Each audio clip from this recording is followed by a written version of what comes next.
Yeah, yeah, yeah. Oh, Palailon zanak'olombel.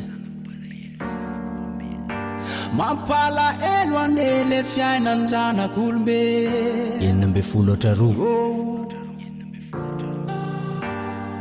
Darindira misy banaka dia misy tery.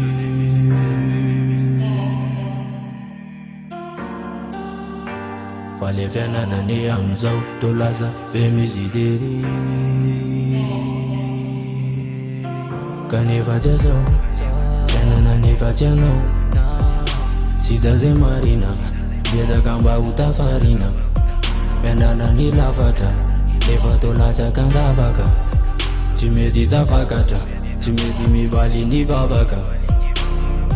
Ivelamena ny zanako to tsisy to. Miana ao anatiny tahotra tsy mety to.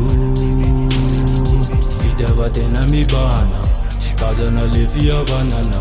Very ny firaisan-kina ka lasa manjaka ny tsy fitohy. Raha fitiavana no ataontsika ho namana, tsisy tsony ny ory sy manana. Ifanampy foana raha eto an-tany, ho sambatra isika lavitra toma. Miova ho ratsy ny fiainany raha olombelona, to mifamono sy mifandrato fa tiano le hoe ifamelona. Ny manana zary to manana trano, tsy manana zany de mboly tomany. Mampalaelo le fiainana tany, firifiry ny firenena no miaina ao anatiny ady. Tsy vitsy ny olona lasa ty tena tsy misarapaty.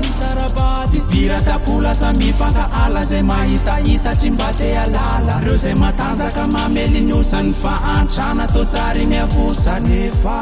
Raha fitiavana no ataontsika ho namana, tsisy tsony ny ory sy manana. Ifanampy foana raha eto an-tany, ho sambatra isika lavitra toma. Manateny indray androany mboly sava, de raha ho mainty zay nandravara. Hoadinona treo an'lay havona sy Yesu, de sika rehetra samopandre.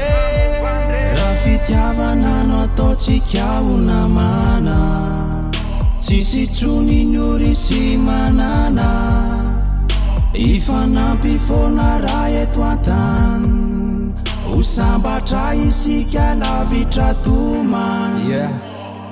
Vazo ray natao fandresena, zay foana nentinao an-tsaina, hoe mpandresa ianao fa tsy resy.